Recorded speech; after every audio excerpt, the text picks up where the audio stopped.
Jessie was nervously waiting for the vet to come back with her newly bought horse. She knew in her gut that something was wrong. There just had to be. Otherwise, the vet would not have reacted the way he did. There had to be some bad news coming, and she wasn't sure if she was ready for it.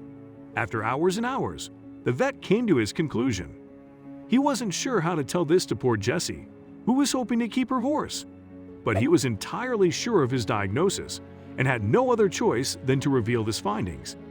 Once the vet shared the news, Jessie knew there absolutely was no way to keep her horse. She had to give up her dream and thank the vet for at least being honest and relieving her from all of this insecurity. But what was so special about this horse? Was it in fact a horse? And why did it turn the vet into a nervous wreck? It was an auction just to Jessie's liking. Before we start, can we get this video to 1,000 likes? Please hit the like button and subscribe to the channel. Right by the country, there were countless animals being sold, and all of them really needed a home, as they were found or saved from abusive owners. And there it was, a unique horse, looking strangely beautiful. Jessie didn't need to think twice, but she should have. The salesman couldn't really tell Jessie more about the horse, other than it was called Africa and was about 4 years old. But Jessie didn't mind. The horse seemed special and reacted well to her caresses. She was coming with her. Jessie didn't have a piece of land herself, but had an idea of where to keep the horse. Only a few blocks away, there was a riding school. There was plenty of room for other horses, and due to the short distance, Jessie could visit her horse on a daily basis. It all seemed bright, but things would unravel quite soon. The first sign of something being off occurred on the second day. Jessie was at work and was told to come to the riding stables at once. They wouldn't tell her why.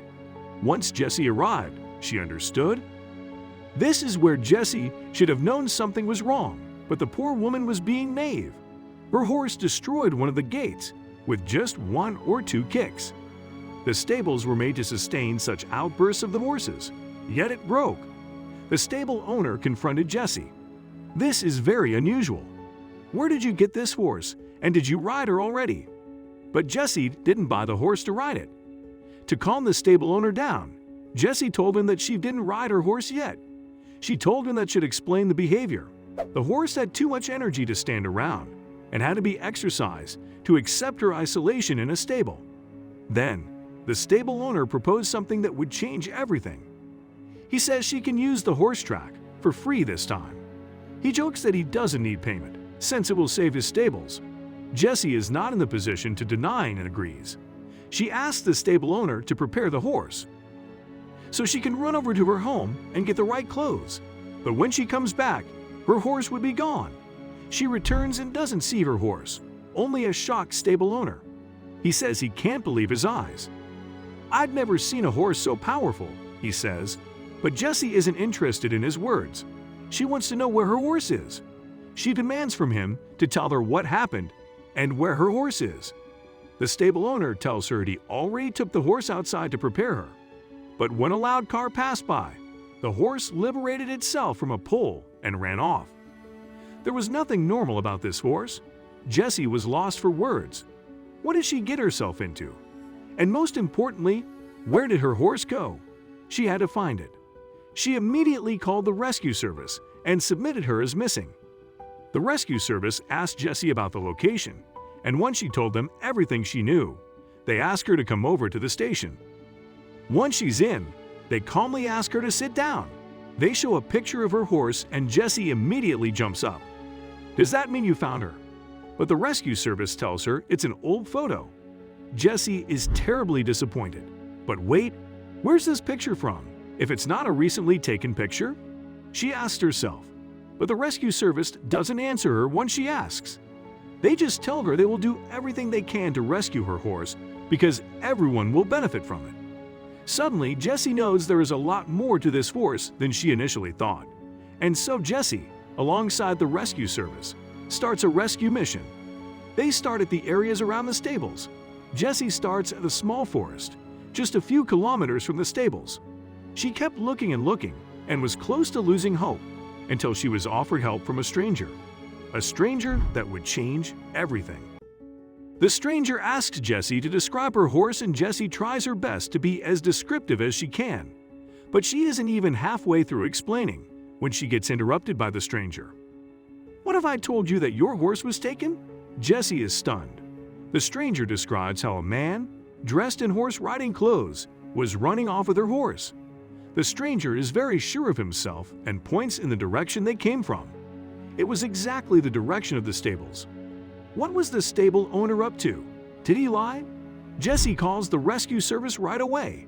She expects the rescue service to respond very naturally to it, as their mysterious behavior from before should be because of this theft. But they react as surprised as Jessie herself. Who was to blame? Even though this was mainly bad news, at least they knew in what direction they had to look and who they were after. The rescue service alarmed the police, and it didn't take them long to track down the stable owner. Jessie went to the place of the arrest to see her horse, but was told the horse was already taken to a vet. After insisting, Jessie is finally told where she finds the vet. She rushes there and is received by the rescue service. Finally, everything was about to become clear. But before she could even get close to the vet, she's stopped by the media. How do they know, and what do they know? They start to ask her all sorts of questions and keep calling her horse by the name Africa. How do they know that name? Jessie is too overwhelmed to speak. She just stares at the microphones and doesn't answer their questions. After all, she didn't even know what was going on. But the journalists keep asking questions. Then she notices something, because every time the media says the word horse, they say it like a quote. They even make gestures with their fingers. What did they know that Jessie didn't? Jessie starts responding by asking why they mention her horse like that. But the journalists don't answer and use the opportunity to ask her even more questions. Jessie is lost for words. It became clear to her that she wouldn't be able to reach the vet in these circumstances. And even when she tried to back off, the media followed her. She needed help, badly. Who could help her out? When she's backed off enough to leave behind the media, she runs into one of the team members of the rescue team. Her name is Amber, and she's about the same age as Jessie. Jessie feels restless and begs to take her away. Amber is helpful and invites Jessie to hide out in her car. Jessie sits down and feels calm again. She feels very thankful for Amber's care, as they don't know each other. Amber tells Jessie that her horse was stolen by the stable owner as well. It had been a while, but Amber still remembered it like it was yesterday. Amber and the stable owner went to court, but this ended up in a defeat due to a lack of evidence. Perhaps this time, justice was due if they worked together. But Amber isn't too optimistic. Even though everyone knew that the stable owner was guilty, he somehow managed to get away with it. This had everything to do with his connections, as he was a powerful man. Amber is convinced that the stable owner leaked the missing Jessie's horse to the media, so they would slow down the process. She wasn't wrong. Amber has some great advice. She tells Jessie to actually do an interview, and a big one for that matter. The stable owner would never expect that, and by giving this interview and talking about his theft, he'd get all the attention that he was trying to avoid. Jessie agrees. She's willing to take these risks in order to save her horse, but she wants something from Amber as well. "I'm gonna need you to do something, dear Amber." Jessie tells her how she'd like to find out what's going on with her horse in the meantime to ease her mind. They had no idea what they would set off with this allegiance. They shake hands and each goes their own way. To be sure, they exchange numbers to remain in contact. Jessie waits for a little while and sees her brave new friend go in the direction of the vet. Jessie herself sets off to the journalists, and when she gets there, she takes one apart. She manages to take away a journalist from one of the most prominent networks. Jessie is nervous, but manages to say what she wants. She proposes an interview on live television in exchange for a few minutes to tell her story without interruption. The reaction of the journalist surprised her. The journalist proceeds to tell Jessie that she can do whatever she wants during the interview, as long as she shows up. She even tells Jessie she can make up her own questions and share them beforehand. Jessie doesn't know what she's hearing. Was this interview such a big thing? Was this such a large story? Even though she's a bit surprised, Jessie realizes that their plan is working. Before Jessie has to leave to do the interview, she still has some time to check on Amber. She goes back to where she met her before, as it seems like a good starting point. She rushed over there, but when she arrived, she realized she had to be careful. Would Amber be okay? Jessie looks around her. It's a gritty sight. There are police, still some journalists, and most things are shut down by the police. She walks around a bit, calling Amber once more. Then, when gets close to the vet, Jessie sees something that turns her stomach upside down. She sees how Amber is getting arrested. Poor Amber. What did she do wrong? Was this Jessie's fault? But Jessie decides to stick to the plan. She drives off to do her interview and plans to go to the police station after finishing. Perhaps she'd even bring up Amber during her interview. Jessie's welcomed like a celebrity at the TV station. Why? What did they know about her horse that make Jessie a celebrity? One of the journalists takes her apart to ask her about the questions she prepared. She hands them over and asks for a coffee. The journalist soon returns and asks her if she can anything else for her. Jessie thanks her, grabs her phone, and sees that she has a text message. It's from Amber, who's pretending that Jessie's her lawyer. Jessie is overjoyed to hear from her, but disturbed at the same time.